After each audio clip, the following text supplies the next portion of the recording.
Welcome to True Crime with Lux. What happened to the Sodder children?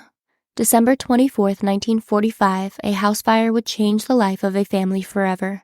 George Sodder, born Giorgio Soddu in Tula, Sardinia, Italy in 1895, immigrated to the U.S. on his own when he was 13. He got a job working on the railroads in Pennsylvania, then a few years later became a driver in the Smithers, West Virginia. He soon started his own trucking company and met Jennie Cipriani, who had also immigrated from Italy. They married in 1922.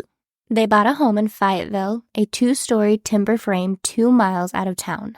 In 1923, they had their first son, John, and George's businesses were prospering. The family became one of the most respected middle-class families around. They then had 9 more children: Joe, Marion, George Jr., Maurice, Martha, Louis, Jennie, Betty, and Sylvia. By the time they had Sylvia, their son Joe had left to serve in the military during World War II.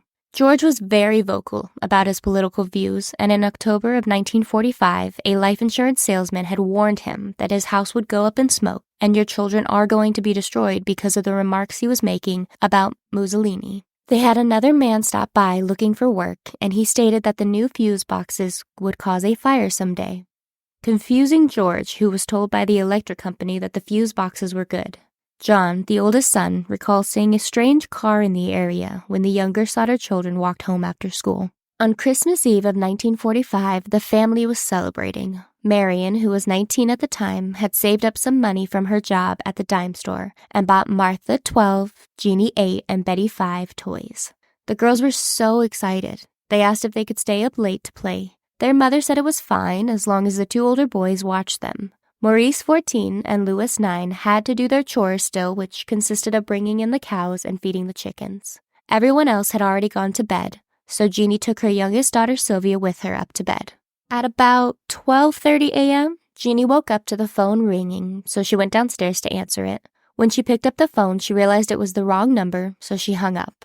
On her way back to bed, she noticed the lights had been left on and the curtains open. Assuming the kids had just forgotten to do it before they went to bed, she closed the curtains and turned off all the lights, noticing Marion had fallen asleep on the couch. Jeannie went back up to bed. At around 1, Jeannie woke up again hearing something hitting the roof, but figured it was nothing of concern and went back to sleep. She woke up 30 minutes later to the smell of smoke coming from the office. She woke George, who then went and got his older sons to try and put out the fire. Unable to stop the fire, Jeannie, George, and 4 of their children, Marion, Sylvia, John, and George Jr., ran outside. They yelled for the other children to get out of the house, whose bedrooms were in the attic, but got no response. Marion ran next door to call the fire department, while George and the boys tried to find a way to the attic window. The ladder wasn't where they had left it, so George tried to move his work truck near the house to stand on, but the trucks wouldn't start either. The family, frustrated and out of ideas, could only watch as their home burned and assumed the other children had died in the fire. The fire department finally arrived in the morning to put out the fire and look through the destruction for the remains of the other Sodder children. By 10 a.m., the fire chief informed them they did not find any remains in the house, though it was later discovered that the search wasn't very detailed, so the remains could have been overlooked. The fire chief assumed the children died in the fire and their remains were completely burned and that there was nothing left to find. The family was told to leave the site and wait for the fire marshal to do their investigation into how the house caught fire. But 4 days later, George and Jeannie couldn't stand the sight of what used to be their home, so George used a bulldozer to cover the house in 5 feet of dirt and turned it into a memorial garden. The fire was deemed an accident caused by faulty wiring, and death certificates were issued for the 5 children on December 30th. A funeral was held on January 2nd, 1946, but George and Jeannie were too upset to attend, so their other children went. The family finally started to move forward and wanted answers. They didn't believe it was faulty wiring, because the Christmas lights were still working while the house was burning. The ladder was also found at the bottom of an embankment 75 feet away from where it was left. The phone lines also were looked at, and it was discovered that they had been cut by someone. They found the man who cut the line, but he thought it was a power line he was cutting. He wanted to steal a block and tackle from the property and not be seen. He was adamant he did not set the fire. Jeannie didn't believe that the fire would have burned all of the remains, since there was stuff in the house that wasn't burned completely. She knew it would take a lot more than a house fire to be able to burn the bodies and not leave anything behind. George also took a look at the trucks in order to figure out why they wouldn't start. He believed they were tampered with, but it's also theorized it's possible that they flooded the engines in their hurries to start them that night. When spring came, the family planted flowers where the house once stood. Jennie tended to it for the rest of her life, but in 1946 started believing that the children were actually alive. They found a witness that saw something being thrown on the roof that was on fire. George remembers Jennie saying she heard something hit the roof that night, and they found a dark rubber ball object believed to be an incendiary device. Reports started coming in of people claiming to have seen the children. One woman said she saw the children in a car driving away from the fire. Another said she saw them at a rest stop and served them breakfast and noticed a car with a Florida license plate. George saw a picture in a magazine of a young ballet dancer and thought it looked like Betty. He went to the school and tried to see her but was denied. He then tried to convince the FBI, saying he believed that they were kidnapped. He got a personal response from J. Edgar Hoover saying, quote, "Although I would like to be of service, the matter related appears to be of local character and does not come within the investigative jurisdiction of this bureau. But if the local authorities asked for their assistance, they would be able to look into it." The police declined their help.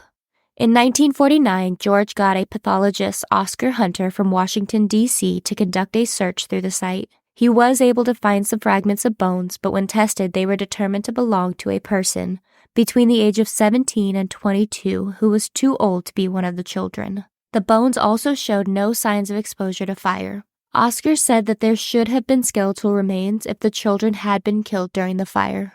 The investigation continued and got national attention. West Virginia held 2 hearings in 1950, however ended up saying the case was hopeless and closed it at a state level. The FBI did eventually look into it as a possible interstate kidnapping, but after 2 years of no useful leads, dropped the case. Even with the authorities giving up on the case, the family continued to look for answers. They made flyers and offered a $5,000 reward for any information. In 1952, they put up a billboard near the house and another on Route 60 asking for information on their missing children. They soon started getting reports of people seeing the kids. A woman who ran a hotel in Charleston said she saw them about a week after the fire. She said they came in with 2 men and 2 women that looked Italian, and when she tried to talk to the children, one of the men got angry and started talking in Italian, and afterwards no one spoke. She said they left early the next morning. Investigators don't believe her story since it took her 5 years to come forward and say anything. George personally continued to follow leads. A woman in St. Louis, Missouri claimed Martha was being held at a convent, and then a bar patron in Texas said he overheard a conversation talking about the fire. None of the leads led anywhere.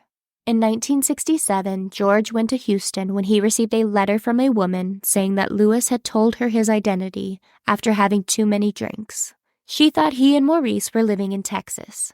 But when George got there, he was unable to talk to her.